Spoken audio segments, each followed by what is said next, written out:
Hello everyone, welcome to discover study with me Preeti Bora. तो दोस्तों, आप सभी को पता है कि हम पॉलिटिकल थिंकर्स कवर कर रहे हैं, जिसमें हमने प्लेटो, एरिस्टोटल और कन्फ्यूशियस के बेसिक एलिमेंट्स ऑलरेडी कवर कर लिए हैं। उसके बाद हमने उसे डिटेल में वन बाय वन पढ़ना शुरू किया है। कल की वीडियो में हमने देखा कि रिपब्लिक के अंदर क्या मेन मेन एलिमेंट्स थे। तो रिपब्लिक के अंदर अभी बहुत सारे एलिमेंट्स और हैं, जैसे कि फिलोसफर किंग, जस्टिस क्या है, एजुकेशन सिस्टम क्या होना चाहिए, ये सब। और वो हम सब्सिक्वेंट वीडियोस में कवर करेंगे। सो फ्रेंड्स, एक हम्बल रिक्वेस्ट, अगर आपको लग रहा है कि ये कंटेंट बहुत अच्छा है और मैं ऐसा कंटेंट आपके लिए रोज रोज लेके आऊं, तो प्लीज लाइक दिस वीडियो। और कोई भी कमेंट होता है आप वीडियो के नीचे लिख दीजिए, क्योंकि आपके कोई भी क्वेश्चंस होते हैं वो वहीं सॉल्व हो जाएंगे। और जिसको भी आंसर राइटिंग करनी है और कोई भी डाउट है, अगर वो पर्सनली पूछना चाहता है, वो मुझे टेलीग्राम में कांटेक्ट करे। और आप लोगों की रिक्वेस्ट पे मैंने ये वीडियोस अब बाइलिंगुअल बनाना शुरू किया है। हिंदी वालों को भी रिटर्न कंटेंट इस वीडियो में देखने को मिलेगा। तो वीडियो को पहले ना आप शेयर जरूर कर दीजिएगा और चैनल सब्सक्राइब जरूर कर लीजिएगा। तो चलिए दोस्तों, स्टार्ट करते हैं। The philosopher king. तो देखिए दोस्तों, ये जो थ्योरी है ना फिलोसफल रूलर की, was the linchpin of Plato's ideal state. Plato का, मैंने आपको बताया था आइडियल स्टेट का क्या नोशन है। उनका आइडियल स्टेट का ये नोशन है, जैसे मैंने आपको लास्ट वीडियो में बताया था कि जो वो प्लेटो हैं, उनका एजुकेशन का पर्पस था कि यही नहीं कि आप नॉलेज पढ़ लें, but wisdom, purification of soul होना चाहिए। तो उनको एक वैसी स्टेट चाहिए जहाँ पे ये सारी चीजें एग्जिस्ट करती हो, स्टेबिलिटी हो, शांति हो और प्रोग्रेसिव हो। तो उसको बनाने के लिए, ऐसी स्टेट को बनाने के लिए क्या चाहिए उनके हिसाब से? एक ऐसी स्टेट सिर्फ एक ही व्यक्ति बना सकता था, दैट इज फिलोसफर किंग। और मैंने आपको बताया था लास्ट वीडियो में कि ये जो आइडिया था, ये इन्होंने कहाँ से इंस्पायर होके लिया था? ये इन्होंने पाइथागोरस से इंस्पायर होके लिया था। अब हिंदी में भी जैसे, दार्शनिक शास्त्र के सिद्धांत प्लेटो के आदर्श राज्य की आधारशिला थी। क्यों? अब फिलोसफर ही क्यों, बाकी रूलर्स क्यों नहीं? उनमें क्या खराबी थी? ये सब हम इस वीडियो में अभी कवर करेंगे। तो फिलोसफर इन्होंने इसलिए बोला क्योंकि फिलोसफर के पास क्या है? नॉलेज, ज्ञान, इंटेलेक्ट, बुद्धि, ट्रेनिंग, प्रशिक्षण है उनके पास। और ये सारे स्किल्स रिक्वायर्ड हैं हमें कुछ भी गवर्नेंस करने के लिए। अब एक अच्छा रूलर क्या होता है? एक अच्छा रूलर वो होता है जो कि ना सिर्फ अपने सब्जेक्ट की लाइफ को प्रिजर्व करे, यानी कि उनको protection they, but also transform them into human beings. उनको मानव में भी बदल दिया जाए। मतलब जो उनका जो नोशन था ना, कि विजडम होनी चाहिए हर पर्सन के अंदर, और इसी वजह से वो एजुकेशन के फेवर में थे, चाहे वो किसी भी जेंडर के लोगों के लिए हो और कोई भी स्ट्रेटा के। मतलब उन्होंने कभी एजुकेशन को किसी को भी डिनाई नहीं किया था। इनफैक्ट वो डेमोक्रेसी के अगेंस्ट भी इसलिए थे, क्योंकि डेमोक्रेसी में क्या होता है ना, कि जिनको कुछ नहीं भी आता, जिनको समझ ही नहीं आता कि हम क्यों कर रहे हैं, वो भी वोट करते हैं। तो वो उनका नोशन नहीं था। हालांकि जो हमारा अभी यूनिवर्सल अडल्ट फ्रेंचाइज है, यूनिवर्सल अडल्ट सफरेज है, उसका एक अलग मोटिव है। बट कभी भी हम किसी भी फिलोसफर को पढ़ते हैं तो उस पर्टिकुलर टाइम में क्या पर्टिकुलर सिचुएशन थी, उस हिसाब से पढ़ते हैं। आपको पता ही है वहां पे अथेनियंस और स्पार्टा का कितना ज्यादा क्लैश होता था। फिर जो फिलोसफर रूलर है ना, वो वॉज अ राइट पर्सन, वही सही व्यक्ति होगा क्या करने के लिए? गवर्न करने के लिए। क्यों? क्योंकि वो लीस्ट एंथुजियास्ट होगा, मतलब उसको सबसे कम इसमें दिलचस्पी होगी about acquiring power for self aggrandisement, यानी कि उन्नयन के लिए शक्ति प्राप्त करने के बारे में कम से कम उत्साहित होगा। क्यों? क्योंकि उनका मेन मोटिव होगा कि जो ह्यूमन लाइफ है उसको ट्रांसफॉर्म करना है मुझे। मतलब ये चाह रहे थे कि ये जो प्रेजेंटली ये जो डिग्रेडेशन हो रहा था पूरे नोबेलिटी का, और ये करप्शन था, उसको ये उन्होंने एक मेथड दिया कि इससे सॉल्व किया जा सकता है। नेक्स्ट, अब गुड गवर्नेंस क्या है? देखो, ये सारे पॉइंट्स बहुत ज्यादा इंपॉर्टेंट है और आप ये सीधा सीधा आंसर्स में लिख सकते हैं कि रिपब्लिक में ये सिचुएशन थी और ऐसी पर्टिकुलर स्टेट थी, तो वो चाहते थे, प्लेटो चाहते थे कि ऐसी एक आइडियल स्टेट बने। उसका उन्होंने एक मार्ग बताया, वो क्या था? Philosopher king. और फिलोसोफर किंग क्यों? क्योंकि उनके पास नॉलेज है। और नॉलेज, चलो ठीक है उनके पास है, लेकिन पहले हमें पता भी तो होना चाहिए कि गुड गवर्नेंस क्या है। तो good governance precluded mediocrity, chance, accident, and nepotism, and focus on who ruled. इसका मतलब सुशासन ने समानता, मौका, दुर्घटना और भाई भतीजावाद को बाहर रखा। इस इसमें बिलीव नहीं करती गुड गवर्नेंस, और शासन करने वाले पर ध्यान केंद्रित किया। मतलब इनका मेन फोकस था कि ये सारी प्रॉब्लम्स है ये कैसे सॉल्व करे, वो उन्होंने नहीं दिया, बट इन्होंने ये बोला कि अगर ये रूल करेगा तो ये प्रॉब्लम ही नहीं होगी। तो मतलब एक बिल्कुल ही अलग सिस्टम दिया। जो एग्जिस्टिंग स्टेट थी ना वो इम्परफेक्ट थी। क्यों? क्योंकि फिलोसफर रूलर्स नहीं थे। The ideal state was a yardstick, यानी कि ये इनका ऑप्टिमम गोल था टू जज पॉलिटिकल प्रैक्टिसेस। ठीक है, ये यहाँ पे भी आप यही लिखा है कि आदर्श राज्य राजनीतिक प्रथाओं का न्याय करने का पैमाना था।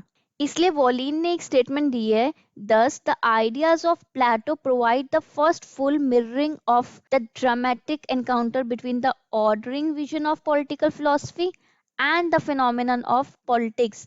यानी कि जो पॉलिटिकल फिलोसफी की जो विजन होनी चाहिए और पॉलिटिक्स का जो फिनोमिना है उसमें क्या रिलेशनशिप है, वो सबसे पहले इन्होंने दी, क्योंकि ये सबसे पहले फिलोसफर कौन थे? यही थे।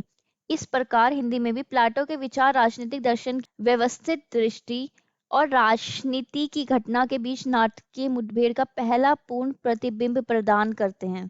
देखिए, जब भी हम कोई चीज पढ़ते हैं ना, पर्टिकुलरली फिलोसफी एंड थ्योरी में, तो हमारे लिए ये बहुत इंपॉर्टेंट हो जाता है कि एक पर्टिकुलर टाइम में सबसे पहले किसी के दिमाग में ऐसा थॉट आया। क्योंकि जो फर्स्ट थॉट होता है ना वही आना सबसे मुश्किल होता है, और एक बार किसी ने ऐसा सोचा तो फिर उसके पाथ में चलते चलते बाकी लोग भी उसको फर्दर रिसर्च कर सकते हैं। अब ये फिलोसोफर किंग थे कौन? अब क्या था ना, सबसे पहले पता होना चाहिए कि फिलोसोफर कौन थे। तो आपको पता है कि इनका डायलॉग सिस्टम चलता था, जैसे सोक्रेट्स बैठते थे और भी बहुत सारे लोग बैठते थे, सिफिलिस, ग्लूकॉन, ये। तो ग्लूकोन ने आग्रह किया सोक्रेट से कि आप मुझे फिलोसोफर डिफाइन करके बताओ। सोक्रेट्स ने बोला चलो ठीक है, तुमको बता देते हैं कि define the philosopher as one who loved wisdom, वो जिसको विजडम बहुत पसंद है और उसको had a passion for knowledge, knowledge के लिए पैशन है, and was always curious and eager to learn, वो हमेशा सीखना चाहता है। हिंदी में सुक्रांत ने एक दार्शनिक को ऐसे व्यक्ति के रूप में परिभाषित किया जो ज्ञान से प्यार करता था, ज्ञान के लिए जनन रखता था और हमेशा जिज्ञासु और सीखने के लिए उत्सुक रहता था। अब मैंने आपको ना वो forms, allegory of caves, metaphor of the divided lines, ये सब पढ़ाए हैं। अगर आपने नहीं पढ़े तो मैं सारे लिंक्स डिस्क्रिप्शन में डाल दूंगी, बट अभी के लिए इस पर्टिकुलर स्टेटमेंट को समझने के लिए थोड़ा सा रिवाइज कर लेते हैं कि अ person who understand beauty itself had knowledge. अब इसमें ब्यूटी का क्या तात्पर्य है? देखो, मैंने आपको दो चीज में डिस्टिंक्शन बताई थी। एक तो beauty in terms of forms, जिसमें यूनिवर्सैलिटी आती है, और दूसरा कि ब्यूटीफुल थिंग्स, वो क्या है? Materialistic thing. तो ये दो अलग अलग चीजें हैं। ब्यूटी का मतलब होता है कि फॉर्म, ये नहीं है जैसे अब फॉर्म क्यों इंपॉर्टेंट है, ब्यूटी वैसे बोलते हैं ना कि ब्यूटी पे नहीं ध्यान देना चाहिए। ब्यूटी इस इधर ब्यूटी का क्या मतलब है? इधर उसका मतलब है परफेक्शन। जैसे अब आप समझ लो आपको 10 में से 5 मार्क्स मिले, तो आप सोचोगे ना कि नहीं, ब्यूटीफुल क्या लगता है कि 10 में से 10 वाला सबसे बोलते हैं ना कि सब इसको मानते हैं, सारे ही लोग बोलते हैं कि ये सबसे अच्छे मार्क्स हैं। तो आप क्या सोचोगे? आप हार्ड वर्क करोगे, आप प्रैक्टिस करोगे कि आपके मतलब जैसे 5 से 6 7 8 9 ऐसे ऐसे करके धीरे धीरे प्रोग्रेशन करके 10 की ओर चले। तो ये 10 क्या है? ये जो आपका ये जो ब्यूटी है उसने आपको क्या करा है? उसने आपको एक परफेक्शन की ओर लेके गया है, उसने आपको एक स्किल दिए है, उसने आपको एक बेटर पर्सन बनाया है। तो इधर एक टर्म है, तो अ पर्सन हु अंडरस्टैंड की ब्यूटी इटसेल्फ हैड नॉलेज, कि उसमें नॉलेज है। और a person who thinks only beautiful things had mere beliefs और ओपिनियन, एक व्यक्ति जो सौंदर्य को समझता था उनके पास ज्ञान था। और एक व्यक्ति जिसने केवल सुंदर चीजें देखी उसके पास केवल विश्वास या राय होती है। और विश्वास और राय, अगर आपका कोई ओपिनियन है, अगर समझ लो आपके पास कोई आइडिया है, तो उससे कुछ नहीं होगा जब तक वो इम्प्लीमेंट नहीं होगा और आपको ये नहीं पता चलेगा कि वो कैसे इम्प्लीमेंट होगा।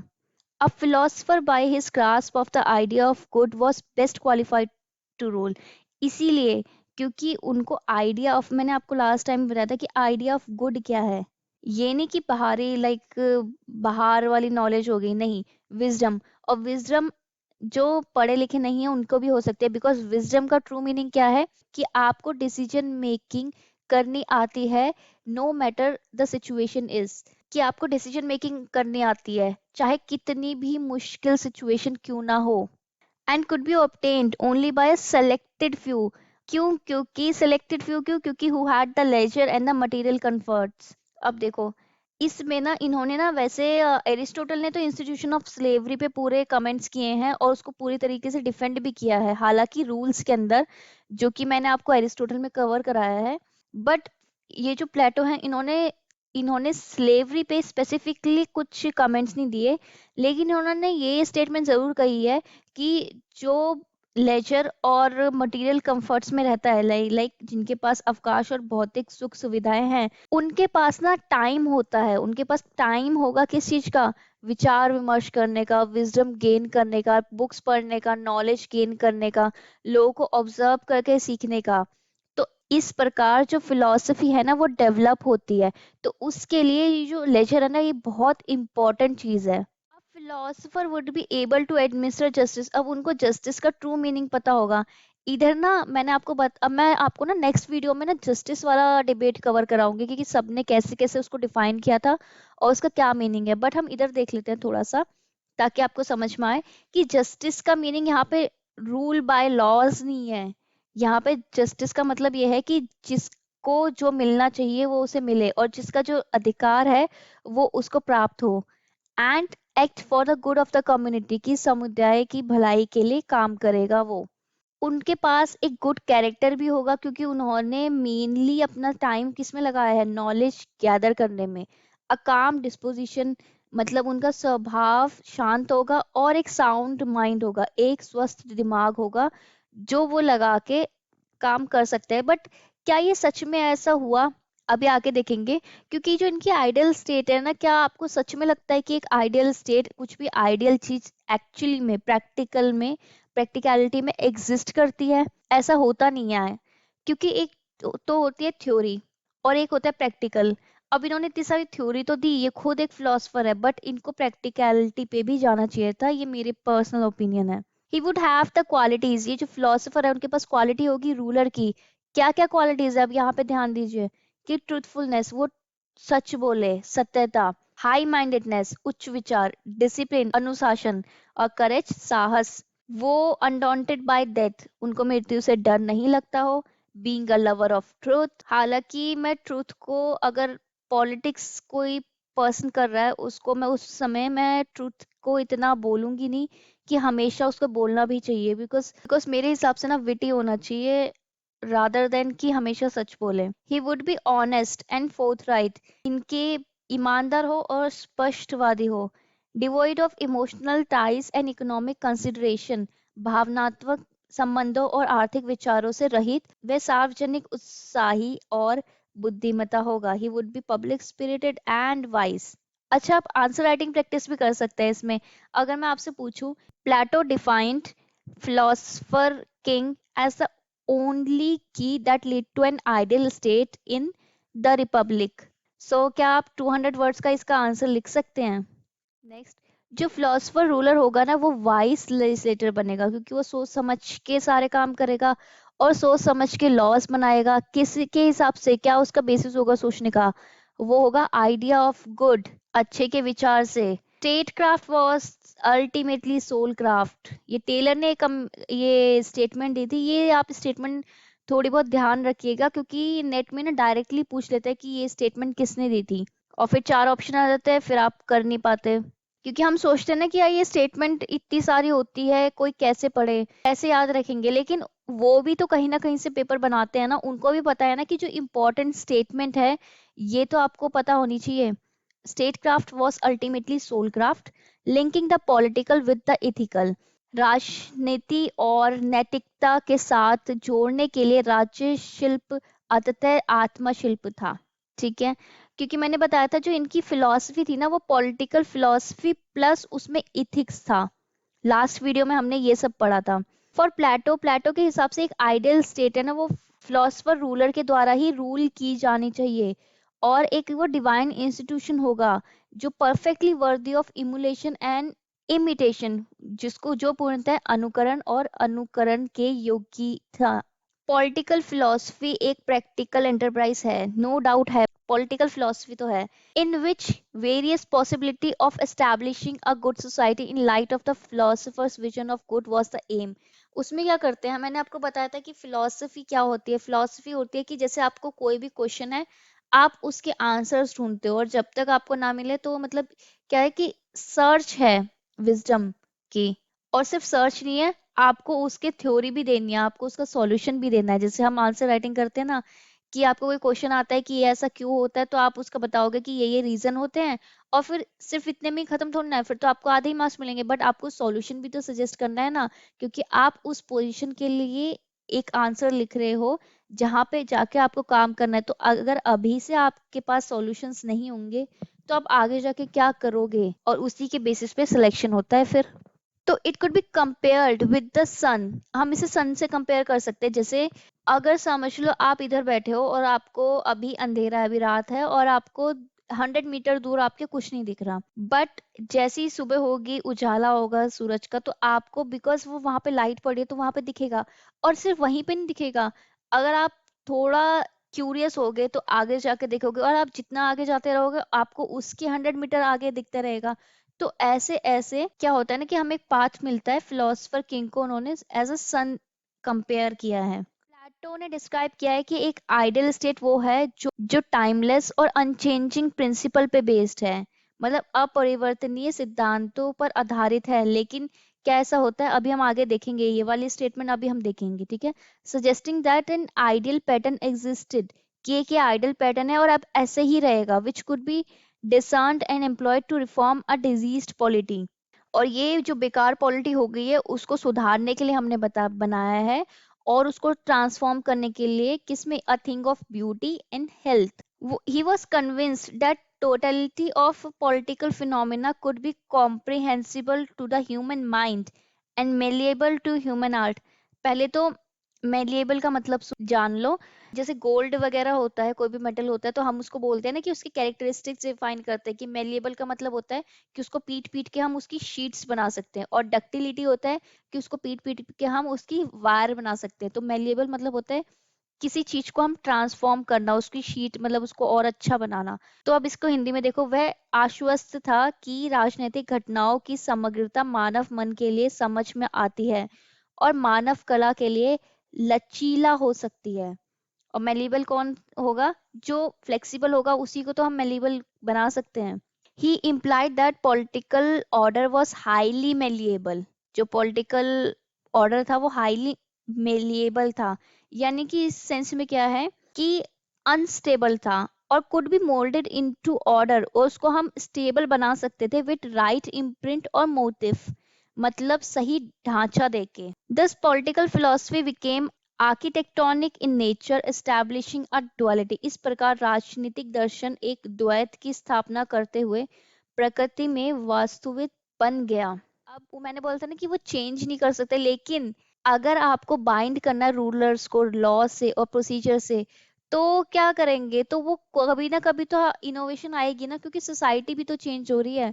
तो उन्होंने बोला कि हाँ ऐसा हो सकता है कि आपको रूल्स चेंज करने पड़े, तो लेकिन उन्होंने फिर वो भी इधर पेन डाउन कर दिए, वो भी इन्होंने लिख दिए कि लिमिट क्या है, रिकॉग्नाइजेबल लिमिट, कि आप चेंज कर सकते हो। पहला, कि अगर आपको मेंटेन करना हो साइज ऑफ द स्टेट, कि राज्य के आकार को वैसे ही जैसा है वैसे वो बनाए रखना हो, अगर कोई प्रॉब्लम आ गई तो आपको लड़ वड़ के करना तो पड़ेगा ना। वैसे आपने बोला है कि वॉयलेंस नहीं होना चाहिए, बट जब चाहिए तब तो करना पड़ेगा, अदरवाइज आपकी स्टेट चली जाएगी। To watch over the distribution of wealth, की डिस्ट्रीब्यूशन ऑफ वेल्थ कैसे हो रहा है। ऐसा तो नहीं कि वो जो अमीर लोग हैं, जो फिलोसफर लोग हैं, जो उनके अंदर प्रीस्ट वगैरह है, वो जो गरीब लोग हैं उनको पे ही नहीं कर रहे, ऐसा तो नहीं है ना। तो उस पर भी तो नजर रखनी पड़ेगी, to ensure that there would be no extreme poverty और एक्सेस वेल्थ। एक्सेस वेल्थ होगी तो क्या होगा, आप ही को वो ओवरथ्रो कर देगी, आप ही को गिरा देगी। एक्सट्रीम पॉवर्टी होगी तो क्या होगा, रेवोल्यूशन हो जाएगा, तब भी आप गिर जाओगे। तो एक बैलेंस मेंटेन करना बहुत जरूरी होता है। To retain the prescribe system of education, education की बहुत इंपॉर्टेंस है, इसलिए उन्होंने बोला कि ये प्रिस्क्राइब सिस्टम ऐसा होना चाहिए यहाँ पे। और मैं आपको बताऊंगी आगे कि इनका एजुकेशन सिस्टम अलग था। जैसे कि फर्स्ट 6 ईयर तक अलग था, फिर 6 से 20 ईयर्स, फिर 20 ईयर्स से 35 ईयर्स, देन 35 से फिर आगे वो छोटी मोटी पोस्ट लेते थे। नोबलिटी के अंदर, तो वो भी अलग सिस्टम था, वो हम एजुकेशन वाले पार्ट में कवर करेंगे।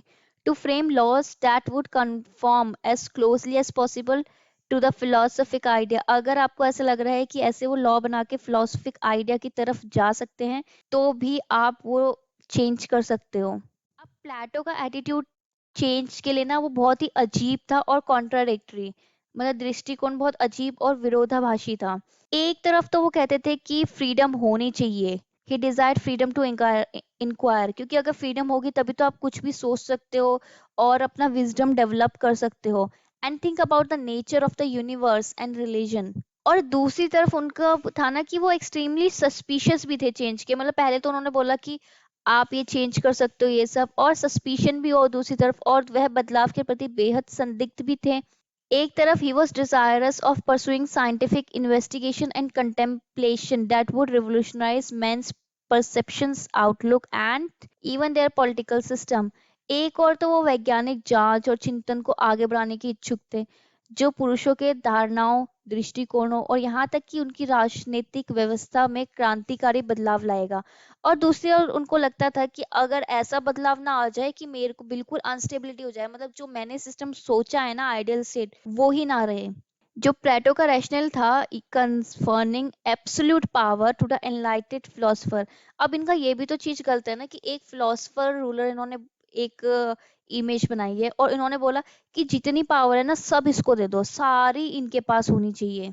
वॉज असेंशियल, और वो जरूरी भी था अचीव करने के लिए दो एम्स। पहला कि टायरनी और कैप्राइस ना हो, यानी कि पहला था अत्याचार और मौत से बचना, और दूसरा क्या था, वेलफेयर ऑफ द कम्युनिटी, समुदाय का कल्याण।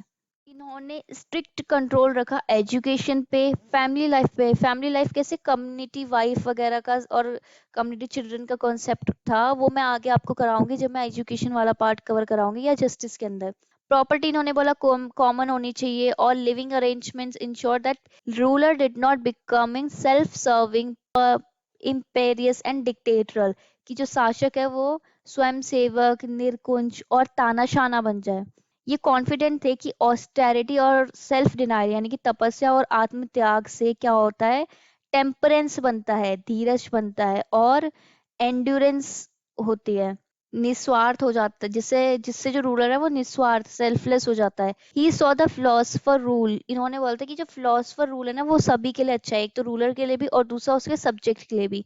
इनके हिसाब से ये खुद भी फिलोसफर थे, तो वो उनको एक अच्छी पोजीशन भी इन्होंने दिलाई। वो कॉन्फिडेंट थे कि वो प्रमोट करते हैं happiness of the entire community, की सारी समुदाय का भला उन्होंने सोचा, उन्होंने ऐसा बोला। बाय हैप्पीनेस, अब हैप्पीनेस का मतलब क्या है, इनका मतलब हैप्पीनेस को भी इन्होंने डिफाइन किया था, उसका मतलब था हार्मनी, एफिशिएंसी और मॉरल गुड्स, सद्भाव, दक्षता और नैतिक अच्छाई। ये तीन चीजें थी, तो ये आप जो मैंने आपको क्वेश्चन बोला था उसमें आप डिफाइन कर सकते हो। प्लेटो ने बोला कि जो पार्टिसिपेशन है ना एवरेज पर्सन का पॉलिटिक्स में और डिसीजन मेकिंग प्रोसेस में, वो नहीं होना चाहिए, जैसे मैंने आपको कल भी बताया था। अब इन्होंने इतनी चीजें बोली है फिलोसफर किंग के बारे में, तो क्रिटिसिज्म भी तो होगा ना, कुछ तो गलत होगी। इन्होंने सिटीजनशिप को पार्टिसिपेशन की तरह डिफाइन नहीं किया, लेकिन एक shared benefit flowing from that principle उसकी तरह डिफाइन किया। ये किसने बोला था, वॉलिन ने, हिंदी में। उन्होंने नागरिकता नागरिकता को भागीदारी के रूप में नहीं, बल्कि साझा उस सिद्धांत से बहने वाले लाभों की, उस पर्टिकुलर जो सिटीजनशिप से क्या बेनिफिट आता है ना, उस हिसाब से हम देंगे के संदर्भ में परिभाषित किया था।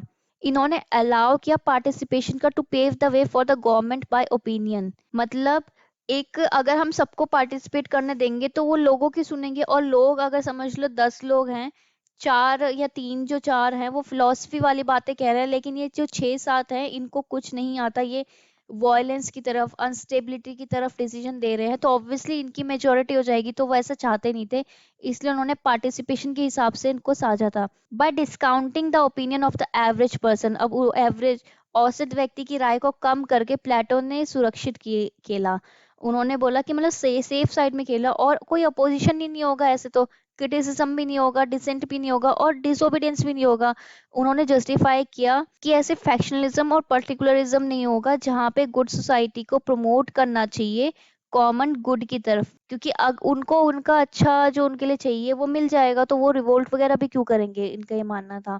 फिर प्लेटो ने फिर मेजोरिटेरियनिज्म तो मतलब बहुसंख्यवाद तो बिल्कुल ही रिजेक्ट कर दिया था। मैंने जैसे बोला कि सबको रूल, सबको पावर नहीं देनी चाहिए। और पॉपुलर पार्टिसिपेशन ग्राउंड क्या था कि जो ऑर्डिनरी पर्सन है ना, उनके पास कैपेसिटी ही नहीं है कि वो सच जान सके, और उनको आइडिया ऑफ गुड पता नहीं है, तो वो क्या मतलब सेलेक्ट करेंगे, क्या रूलर बनेंगे, उनके क्या ही होगा। This preposition could be question, ये क्वेश्चन, ये भी जो प्रस्ताव है इसको हम क्वेश्चन कर सकते हैं, इस पे सवाल उठाया जा सकता है कि the ground of whether anyone comprehended the whole of the absolute truth, मतलब तो क्या सबको क्या सारा सच्चे सच पता है? मतलब ये जो एब्सोल्यूट ट्रूथ है इसको कौन डिफाइन करता है, ये किसको पता है, और किसको कब पता चलेगा कि हाँ उसको ये एब्सोल्यूट ट्रूथ पता चल गया है? इस पे अच्छा, पॉपर जो थे ना वो तो बहुत ही ज्यादा क्रिटिसिज्म किया था उन्होंने प्लेटो का। मतलब इतनी सारी लाइनें बोली है ना कि मैं आपको बताऊंगी जब वो एजुकेशन वाला सिस्टम खत्म हो, जो एजुकेशन वाला पार्ट पढ़ाऊंगी ना। इनकी एक बुक थी ओपन सोसाइटीज करके, उसमें इन्होंने जो लिखा है ना प्लेटो के बारे में, एक एक पॉइंट जो वो बोलते हैं प्लेटो, उसका एक एक पॉइंट पे एक एक क्रिटिसिज्म है। इन्होंने बोला पॉपर ने कि truth is as best relative और as I see it which could be at variance with other versions. What happened if claims of absolute truth were falsified? इन्होंने बोला कि सत्य सबसे अच्छा सापेक्षा या मैं इसे देखता हूँ के रूप में है। मतलब ये इनका खुद का ओपिनियन है प्लेटो का, और अन्य संस्करणों के साथ भिन्न हो सकता है, और जो अलग बाकी लोग हैं उनसे जरूरी थोड़ा ना कि मिलता है। अगर मैं आपको बोल दूं, आप बोलो कि भाई मुझे एक बुक लिखनी है और मेरे हिसाब से सोसाइटी ऐसी होनी चाहिए, पूरी आपने बुक वुक सब कुछ छाप दी, सब मतलब सब कर दिया, तो जरूरी थोड़ा ना है कि सारे लोग उसे मान लेंगे और सबके हिसाब से वही वर्जन सही होगा। यदि पूर्ण सत्य के दावों को गलत ठहराया गया तो क्या होगा? तो फिर क्या करोगे आप अगर आपको पता चले कि ये ऐसा था ही नहीं? फिर what were the ways of ensuring that the collectivity actually benefited from the knowledge that the philosopher ruler claimed to be possessed of? अगर आपने बोला कि फिलोसफर रूलर के पास इतनी नॉलेज है, आप बताओ कि इसकी क्या गारंटी है कि ये जो लोग हैं, जो जनरल गुड हैं, इतने सारे लोग हैं, उनको एक्चुअली में आपकी नॉलेज का फायदा होगा? अगर ऐसा नहीं होता, देखो वो जो एथेंस थे वो सेंटर थे विजडम का, कल्चर का और ओपननेस का। लेकिन Sparta on the other hand, उनके कुछ स्टेटिफाइड रूल्स थे। तो जब इनमें वॉर हुआ, तो मतलब जब इनकी लड़ाई हुई थी तो स्पार्टन जीत गए थे, तो फिर वो क्यों जीते? तो फिर ऐसे तो आपको जीतना चाहिए था। वह सुनिश्चित करने के क्या तरीके थे कि सामूहिकता वास्तव में उस ज्ञान से लाभान्वित होती है जो दार्शनिक शासक के कब्जे में होने का दावा करता है। सिमिलर फैशन में जो कोन्स थे ना, उनका सेमिनल वर्क है, उन्होंने आर्ग्यू किया था what was perceived as truth was always determined by the dominant view of the particular time and place, कि उस पर्टिकुलर टाइम और जगह में क्या सबसे डोमिनेंट व्यू है उस हिसाब से हमें पता चलता है। इसे हम बोलते हैं पैराडिग्म। उन्होंने इसे एक प्रतिमान कहा, as scientific inquiry was impossible without it, क्योंकि इसके बिना वैज्ञानिक जांच असंभव थी। लेकिन he also acknowledged the transient nature of any such paradigm.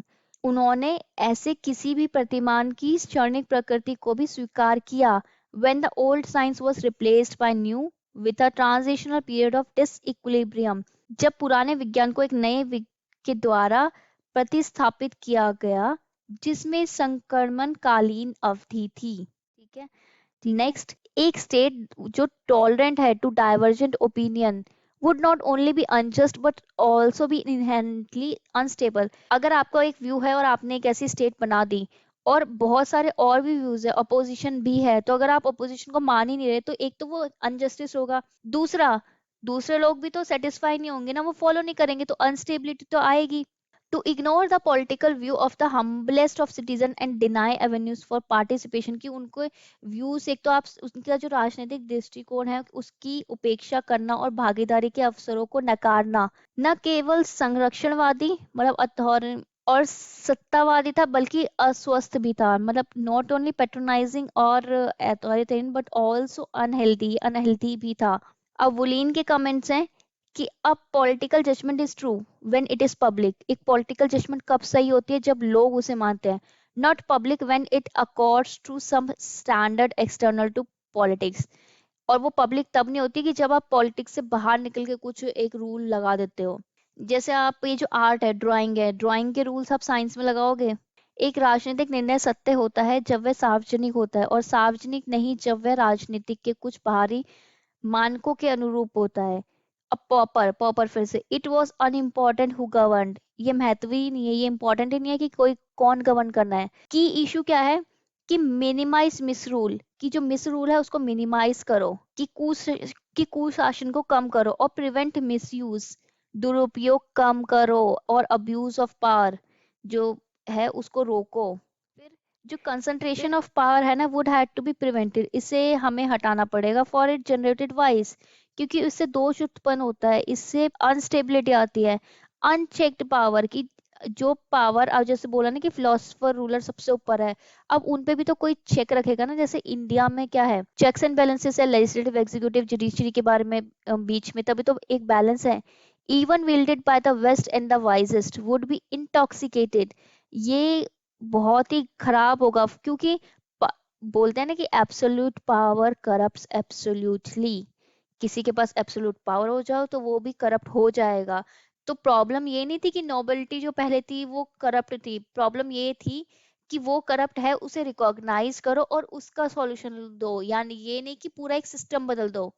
आप समझ लो कोई एक कैपिटलिस्ट या सोशलिस्ट सिस्टम है किसी एक स्टेट में, उसको सही से नहीं चल रहा, तो ये थोड़ा ना कि एकदम एकदम एक्सट्रीम से आप उसको कैपिटलिज्म में सोशलिज्म डाल दो उसमें, वाइस वर्सा, तो ऐसे थोड़ा ना चलेगा। The need for institutional and impersonal check, कि इंस्टीट्यूशन होने चाहिए और इम्पर्सनल चेक होने चाहिए। तभी तो उन्होंने बाद में बोला था कि एक नॉकटर्नल काउंसिल बनाओ, उसका भी अलग ही सिस्टम था। Against untrammelled power was imperative for the wellbeing and welfare of the society, की ये वेलबींग और वेलफेयर ऑफ द सोसाइटी के लिए ये सब चीजें होनी चाहिए। अब फिर ये थोड़ा ना एक पलटी मारते हैं, इनकी एक बुक थी द लॉस, उनमें उन्होंने बोला कि एक थ्योरेटिकल शिफ्ट बोला, उन्होंने बोला कि नॉकटर्नल काउंसिल होनी चाहिए, जिसमें जो वाइजेस्ट मैन है ना वो लॉज बनाएंगे और वो रेगुलेट करेंगे सारे एस्पेक्ट अपने लाइफ के। इन्होंने एक पर्सन की जगह एक काउंसिल को पावर दी है for antenatal exercises to funeral, की जब तक मतलब लाइक जब तक कोई पैदा हुआ है मरण तक, जितनी सारी चीजें ना एवरी एस्पेक्ट वो नॉकटर्नल काउंसिल देखेगी। Making the state as a regiment as the one projected in the Republic, ये राज्य को गणतंत्र में अनुमानित के रूप में रेजिमेंट बना दिया। अब नॉकटर्नल काउंसिल का ना मैं आगे भी कवर कराऊंगी, बट इधर देख लेते हैं क्या होता है। जैसे समझ लो 300 लोग हैं, जैसे हम लोग आईएएस का एग्जाम देते हैं ना, एक तरीके से ब्यूरोक्रेसी लगा लो इनकी जो नॉकटर्नल काउंसिल है, कि वो ब्यूरोक्रेसी कैसे बनेगी।